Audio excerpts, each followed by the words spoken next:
Kita mau analisis UMKM apa nih yang menarik? Ya, ini mau menganalisis apa lagi ya? Bahasa acim, martabak, bengkel. Basic banget ya, kita tuh harus saling ngomongin, tapi belum banyak yang beda itu gitu. Kalau kita ambil tema kota Mox itu mau nggak? Lagi hype banget kota Islam di Karawaci gitu.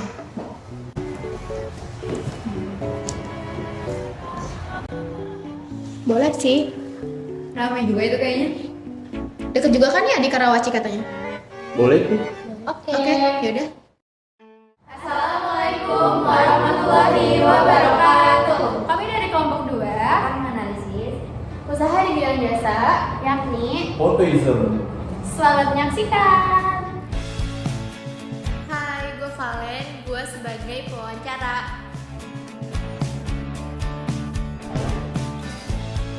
Hai, gue Elga sebagai editor 1. Gue Wandaula sebagai editor 2. Halo, nama gue Muhammad Jidan Aditya, biasa dipanggil Jidan, job gue sebagai kameramen.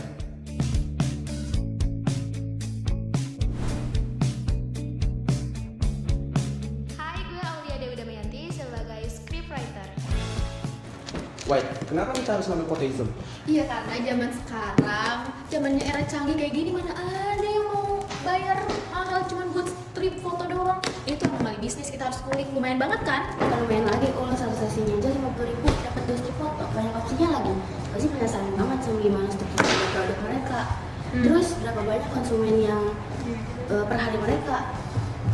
Kalau gue sih kepo ya gimana target pasar mereka, terus gimana cara mereka promosi juga. Apalagi kan kita tahu ya di TikTok tuh pasti hype banget.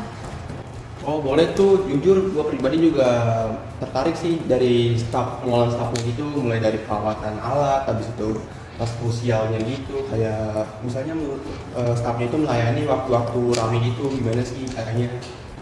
Sama ini nggak sih, kita harus tahu mekanisme lisensi. Kan dia barang ada K-pop kan, terus ada frame yang ada K-pop gitu. Terus kita harus bayar royalti enggak, terus keunggulannya apa tuh biar ramai. Oke, berarti pertanyaannya udah jelas. Gimana kalau kita ke fotoismnya aja, terus langsung tanya-tanya sama staffnya? Boleh? Ya udah, ngajak! Assalamualaikum warahmatullahi wabarakatuh. Halo teman-teman. Nah, aku di sini udah sama Kak Rose. Aku ada beberapa pertanyaan buat Kak Rose.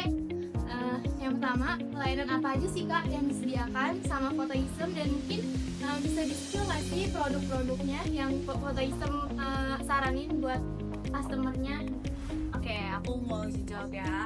Pertama, kita punya beberapa jenis photo booth. Yang pertama itu kita punya basic frame, yang dimana basic frame itu biasanya dipakai untuk foto bersama keluarga, rekan-rekan, atau sama pacar. Itu buat seru-seruan bareng. Yang kedua, kita juga punya foto artis frame, yang dimana itu nanti kalian bisa foto seakan-akan sama artis Korea. Kita juga punya bukan artis aja sih, kita juga punya karakter animasi, yang dimana nanti kalian juga bisa foto sama karakter-karakter, entah itu webtoon atau banyak lagi sih contoh-contohnya. Itu harganya juga mulai dari 100.000 kalau foto idol ya. Kalau foto yang animasi dia harganya 80.000. Kalau foto yang basic dia harganya mulai dari 50.000 aja. Tuh. Untuk kita juga punya frame event collab sama beberapa brand itu, tapi untuk saat ini kita collabnya sama Gua Vita aja. Gitu. Itu harganya mulai dari 80.000.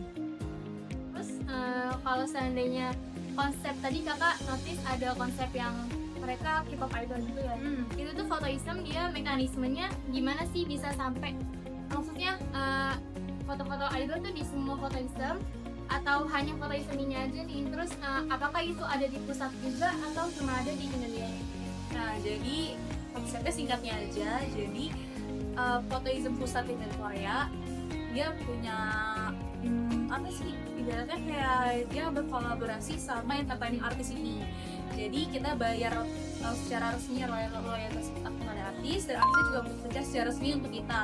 Dan itu ada periodenya, nggak cuman terus-terusan. Jadi dia ada periodenya, tergantung sama artis dan entertainmentnya juga. Oh jadi ini tuh cabangnya langsung dari Korea ya? Langsung dari Korea, cuman untuk di Indonesia saat ini dia ada franchise juga. Jadi bukan khusus dari Korea, tapi ada juga beberapa franchise yang ada di Indonesia.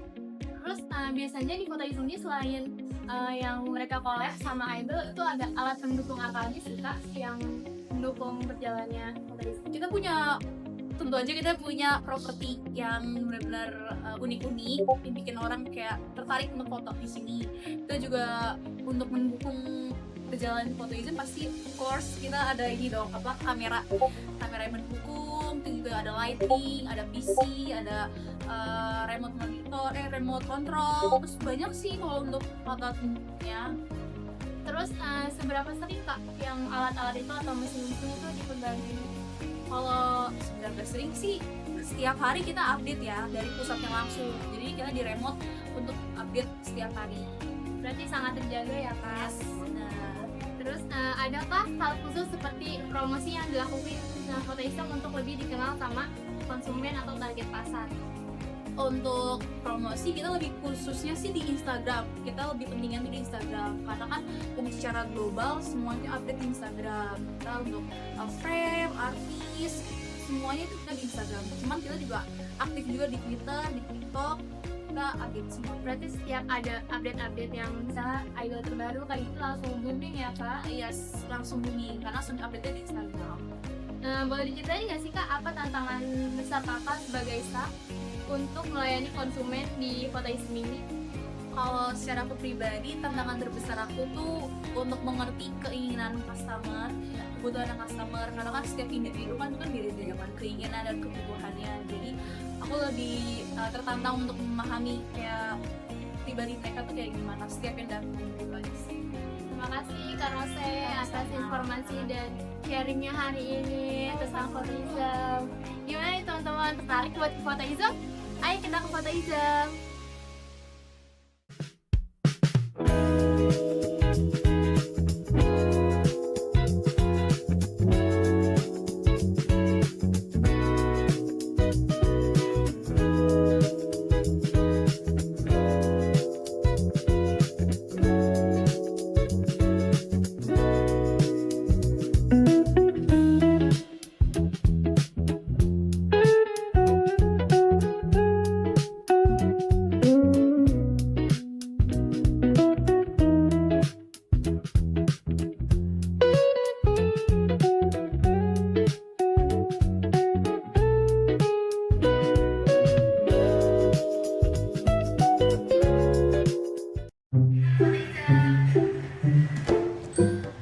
Selesai sudah wawancara kita, sekarang kita analisis SWOT. Dimulai dari wadah. Analisis keuangannya gimana Wan? Menurut lu Fotoism tuh apa yang menonjol nih? Jelas di struktur harga dan lisensi resmi idol. Kan tadi Karosnya bilang harga premium itu buat idol 100.000 ya. Premium. Itu tuh worth it karena ada royalty dan royalty resmi ke entertainment Koreanya. Jadi dia nggak cuma jual frame tapi jual hak lisensi juga. Nah itu tuh mungkin bisa bikin profitnya jadi lebih tinggi gitu. Setuju sih ya, tapi ada penjelasan juga Kak dari frame sama event tertentu kata Kak Rose. Itu tuh frame itu ada periodenya, nah itu ngebikin trafficnya tuh pasti fluktuatif atau nggak ada waktu masa-masa lagi high. Biasanya frame itu pasti untung besar. Sedangkan kalau periodenya udah habis, pasti labanya turun banget. Kalau dari operasional sama opportunity-nya sih ya yang gue lihat itu udah gede banget sih. Kayak mereka tuh udah sukses banget yang jual experience-nya gitu. Apalagi di keunggulan mereka di lighting sama kamera. Dan juga ada di frame yang non K-pop juga kan. Kayak misalnya kayak gue kan bukan non K-pop, itu kayak dia ada kerjasama sama Bad Boom sama Buah Vita buat mengisi kekosongan idol tersebut. Kalau gue sih ngeliat ancaman terbesarnya bukan cuma kompetitor ya, tapi tantangan internal. Karena tadi bilang tantangan terbesarnya adalah mengerti keinginan dan kebutuhan konsumen. Ini nunjukin kalau servis terbaik yang mereka tawarkan itu memakan energi staff yang besar. Terus kalau staff lelah, servis turun, customer pindah ke yang lebih murah. Iya sih. Clear ya berarti ya. Tadi juga kalau saya bilang kalau misalnya mereka tuh promosinya ternyata dominan ke Instagram ya, walaupun dia juga ke TikTok dan itu jangkau kita banget gak sih kayak Gen Z gitu. Berarti mereka itu tepat sasaran gitu ya ke anak-anak muda kayak kita gitu kan. Terus juga mereka sukses buat nyiptain sense of urgency setiap kali ada frame baru. Jadi dari semua insight yang kita dapat, Fotoism sukses bukan karena murah, tapi mereka menjual pengalaman yang berharga, resmi, dan berkualitas tinggi. mereka memanfaatkan loyalty penggemar K-pop dengan kualitas operasional yang terjaga harian. Dan sebagai penutup, rekomendasi kami agar Fathoism terus berkelanjutan adalah Pertama, diverifikasi non-idol, yaitu seperti Wetbroom dan brand collab yang membuat trafiknya stabil. Kedua, Fathoism harus tetap menjaga kesetiaan dan kebaikan dari layanan itu sendiri di Fathoism.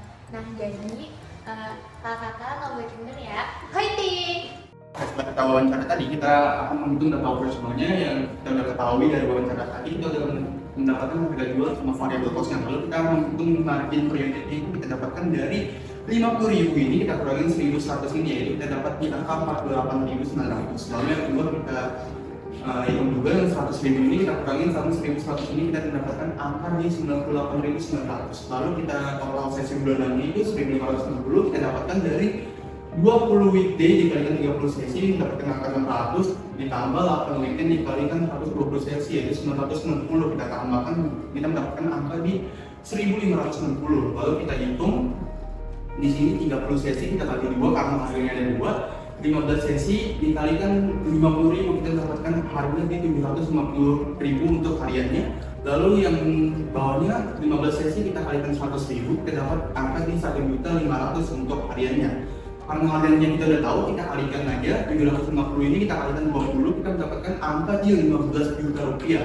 Lalu yang kedua 1.500.000 ini kita kalikan 20 kita mendapatkan angka di 30 juta rupiah. Nah ini kita udah menemukan semua, kita jumlahkan untuk menentukan bulanannya kita mendapatkan angka di 45 juta ribu rupiah. Lalu yang kedua kita menghitung yang weekend 120 sesi kita bagi 2 yaitu 60 dikalikan 50 kita mendapatkan angka di 3 juta rupiah untuk hariannya. Lalu 60 kita kalikan 100.000 yang special friend kita dapatkan angka di 6 juta rupiah untuk hariannya. Nah kita udah mendapatkan hariannya ini kita tinggal kalikan aja 3 juta ini kita kalikan 8 weekend mendapatkan angka di 24 juta rupiah. Lalu 6 juta ini kita kalikan sama 8 juga kita mendapatkan angka di 48 juta rupiah. Karena kita udah mendapatkan semuanya kita jumlahkan aja untuk menentukan bulanannya kita mendapatkan angka di 72 juta rupiah. Lalu karena kita udah dapat semua, kita untuk mencari total revenue-nya jadi kita jumlahkan 45 juta ini kita jumlahkan sama 72 juta ini yaitu 45 tambah 72 yaitu dapat angka di 117 juta. Jadi total revenue-nya itu di angka 117 juta ribu rupiah. Halo teman-teman, jadi aku mau ngejelasin gimana sih biaya modal awal dan depresiasi itu bisa terjadi dan apa aja yang masuk ke dalam modal awal dan depresiasi atau penyusutan itu. Nah, ada beberapa yang masuk yaitu biaya studio, biaya umum, modal awal dan depresiasi bulanan atau penyusutan bulanannya. Yang pertama di biaya studio itu satunya 100 juta 675 ribu. Nah karena ada 3 ruangan, kita punya studionya itu 3, jadi dikali 3 hasilnya 302 juta 25 ribu. Apa aja sih yang masuk ke dalam biaya studio? Yaitu ada kamera, software, printer DNP, lighting, dan box, monitor, touchscreen, pijakan kaki, background studio, dan akrilik dinding, tirai, dan atas. Nah yang kedua ada biaya umum, itu totalnya 19 juta 822 ribu. Apa aja sih yang mengalami dalam biaya umum? Yaitu ada lemari, laptop, mini TV, CCTV, cetakan, properti karakter, properti kacamata, properti kasir, meja kursi, properti fasilitas, dan lain-lain. Nah, total modal awal itu dihitung dari biaya studionya 3 ruangan ditambah dengan biaya umum hasilnya 321 juta 847 ribu. Nah, kita hitung depresiasi itu bisa bulanan. Nah, kenapa sih depresiasi bulanan itu dihitungnya dalam 5 tahun? Karena biasanya barang-barang itu melalui penyusunan itu dalam waktu 5 tahun. Kita hitungannya dalam hitungan bulan ya, yaitu 60 bulan. Kenapa kita bisa dapat angka segini? Karena dihitung dari modal dibagi masa pakai. Nah, masa pakai itu dalam hitungan bulanan. Kalau kita tadi udah dapat 321 juta 857 ribu, tinggal dibagi dengan 60 bulan, yaitu 5 juta 364 ribu 117. Selanjutnya kita akan menghitung fixed cost dan total cost. Yang pertama ada fixed cost, lalu ada gaji karyawan 2 orang. Satu orangnya 2.500.000 dikali 2 orang, jadinya 5 juta. Yang kedua ada sewa tempat sudah input listrik sebesar 3.125.000 rupiah. Yang ketiga ada depresiasi aset yang sudah dijelaskan oleh teman saya Valen senilai 5.364.117 rupiah. Jadi total fixed cost-nya adalah sebesar 13.489.117 rupiah. Yang kedua, ada variable cost yang sudah dijelaskan oleh teman saya Zidan. Yang pertama ada total sesi bulanan 1.560 sesi. Yang kedua ada variable cost per unit senilai 1.100 rupiah. Jadi total variable cost-nya adalah 1.716.000 rupiah. Didapat dari 1.560 sesi dikali 1.100 rupiah. Jadi total cost-nya adalah 15.205.717 rupiah. Didapat dari 13.489.117 rupiah ditambah 1.716.000 rupiah. Sekarang kita akan menghitung laba kotor, laba bersih, dan BEP. Yang pertama laba kotor bulanan. Laba kotor bulanan rumusnya TR dikurang TC. TR-nya udah dapat udah dihitung sama Zidan 117 juta rupiah dikurang 15.205.117 rupiah. Hasilnya 101.794.883 rupiah. Yang kedua kita akan menentukan laba bersih. Laba bersih rumusnya laba kotor bulanan dikurang beban pajak bulanan. Beban pajak bulanannya udah dapat totalnya 585.000 rupiah. Lalu kita masukkan ini laba kotor bulanannya udah dapat 101.794.883 rupiah dikurang 585.000 rupiah. Hasilnya 101.209.883 rupiah. Yang terakhir kita akan menghitung BEP. BEP sesi itu rumusnya FC per price dikurang variable cost. Itu udah dapat FC-nya 13.409.117 rupiah per 50.000 dikurang 1.100. Totalnya kita udah dapat 276 sesi. Yang kedua kita akan menghitung BEP sesi 100, yaitu 13.489.117 per 100.000 dikurang 1.100. Totalnya kita udah dapat 136 sesi. Terus yang kedua kita akan menghitung BEP rupiah. BEP rupiah itu 50.000 dikali 276 ini sesi, hasilnya 13.800.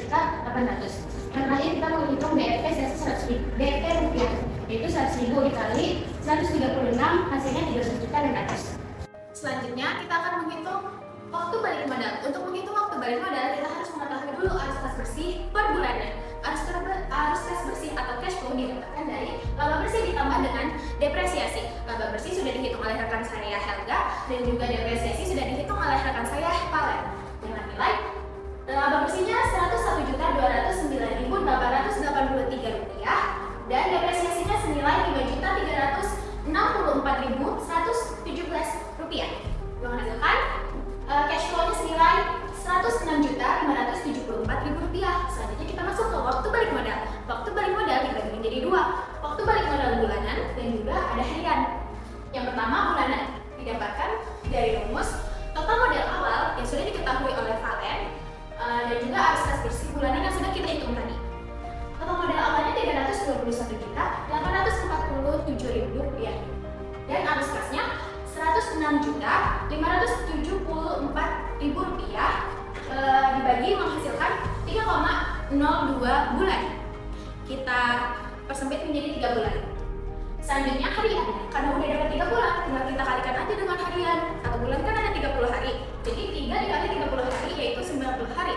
Kesimpulannya adalah untuk waktu fotoism balik modal memerlukan 3 bulan atau sama dengan 90 hari. Terima kasih. Sekian analisis kelompok kami untuk